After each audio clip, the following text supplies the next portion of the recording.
Welcome students, class 11th chemistry, chemical bonding and molecular structure, part 3. Topics are ionic and electrovalent bonds and lattice enthalpy.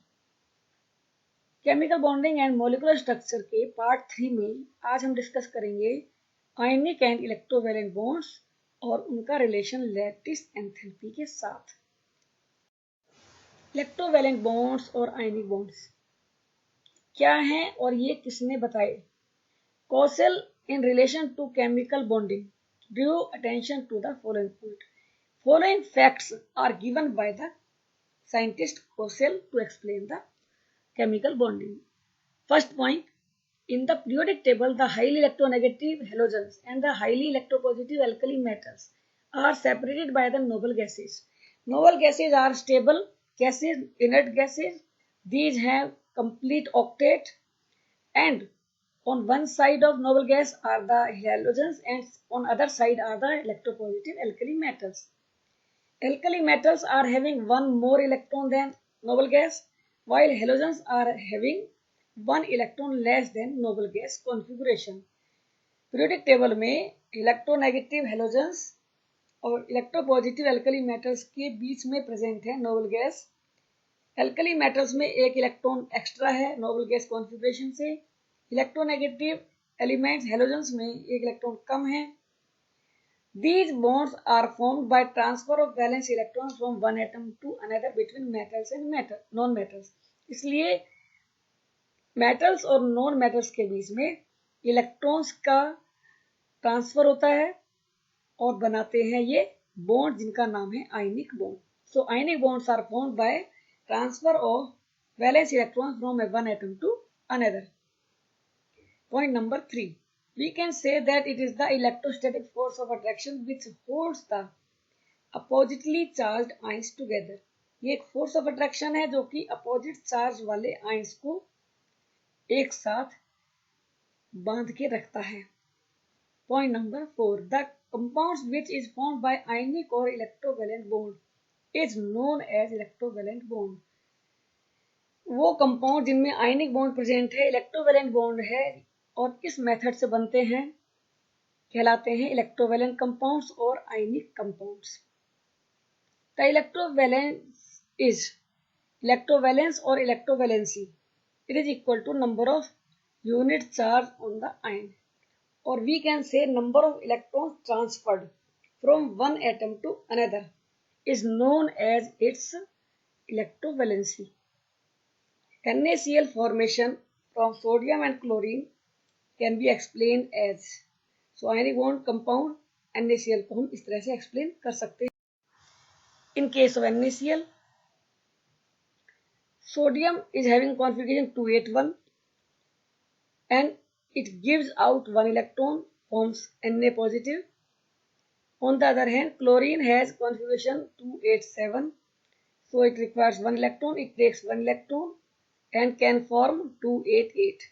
So during reaction between Na and chlorine, sodium transfers one electron to chlorine and converts it into Cl minus. So NaCl is formed as Na positive and Cl negative. These are attracted, these are held together by electrostatic force of attraction. Formation of MgO, magnesium oxide कैसे बनेगा? Magnesium की configuration है 282 और दो electron lose करने पर ये gain कर सकता है 28। ऑक्सीजन के पास है 6 इलेक्ट्रॉन्स और 6 electron in outer most orbit, so ये दो इलेक्ट्रॉन अगर लेता है तो कंप्लीट स्टेबल हो जाता है 28 कॉन्फ़िगरेशन के साथ। So formation of NaCl will be magnesium transfers 2 electron to oxygen and forms Mg positive 2 oxygen negative 2 और दोनों में फोर्स ऑफ अट्रैक्शन होगा जिससे बनेगा MgO। Factors affecting the formation of ionic bond, कौन कौन से फैक्टर्स हैं जो कि आयनिक बॉन्ड को बनाने में हेल्पफुल हैं और उसको अफेक्टेड करते हैं?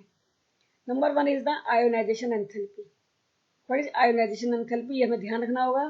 It is the amount of energy required to release one electron from isolated gaseous atom of an element. किसी भी एलिमेंट की आइसोलेटेड स्टेट में, गैसेस स्टेट में एटम्स जब एक इलेक्ट्रॉन रिलीज करता है रिमूव करता है तो कितनी एनर्जी की जरूरत होगी, रिक्वायरमेंट होगी, कहलाता है ionisation enthalpy.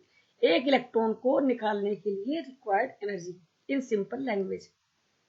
It means lesser the ionization enthalpy, जितनी कम से कम एनर्जी लेकर इलेक्ट्रॉन निकल सकता है means lesser the ionization enthalpy. Easier will be the formation of cation, उतनी ही तेजी से कैटायन बनेगा और चांसेस होंगे आयनिक बॉन्ड फॉर्मेशन के। सो एल्कली मेटल जिनके पास आउटर मोस्ट ऑर्बिट में एक इलेक्ट्रॉन है और लार्ज साइज के हैं, इनकी मैक्सिमम टेंडेंसी है आयनिक बॉन्ड बनाने के लिए। Number 2, electron gain enthalpy. It is the amount of energy released when one electron is added in isolated gaseous atom. किसी भी एलिमेंट के गैसियस एटम की आउटर मोस्ट ऑर्बिट में जब एक इलेक्ट्रॉन ऐड होगा तो कितनी एनर्जी रिलीज होगी, that is electron gain enthalpy. Because ये अमाउंट ऑफ एनर्जी है रिलीज्ड, तो इसकी वैल्यू होती है नेगेटिव में। तो जितनी ज्यादा इलेक्ट्रॉन गेन एंथैल्पी होगी मींस जितना ज्यादा नेगेटिव साइन होगा इलेक्ट्रॉन गेन एंथैल्पी के लिए, उतनी ही इजीली एनायन फॉर्मेशन होगा और आयनिक बॉन्ड फॉर्मेशन होगा। So electron gain enthalpy must be high and ionization enthalpy must be low. Lattice enthalpy. The lattice enthalpy of an ionic solid is defined as the amount of energy required to completely separate 1 mole of solid ionic compound into gaseous constituent ions. किसी भी solid ionic compounds को completely constituent ions में break करने के लिए, separate करने के लिए जो अमाउंट ऑफ एनर्जी लगेगा, रिक्वायर्ड होगा, that is known as lattice enthalpy. एक मोल आयनिक सॉलिड को उसके आयंस में तोड़ने के लिए। और amount of energy released when 1 mole of ionic bond is formed from oppositely charged ions in their gaseous state. जब oppositely charge ions gaseous state में कंबाइन करते हैं एंड 1 मोल आयनिक बॉन्ड बनाते हैं, amount of energy release is known as lattice enthalpy. Example in case of NaCl, जो कि एक 1 mole Na positive and 1 mole Cl minus से formation होगा, जो एक दूसरे से इनफाइनाइट डिस्टेंस पर हैं। जब वो एक दूसरे के पास आएंगे और आयनिक बॉन्ड बनाएंगे, amount of energy release is 788 kilo joule of energy. तो उस टाइम पर इस मॉलिक्यूल को तोड़ने के लिए इतनी एनर्जी चाहिए और Na पॉजिटिव और Cl माइनस से वो कंबाइन करने पर NaCl बनाने में रिलीज एनर्जी चाहिए 788। So that is lattice enthalpy.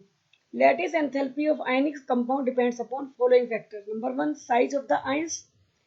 जितना स्मॉल साइज होगा उतनी ज्यादा होगी लैटिस एंथैल्पी।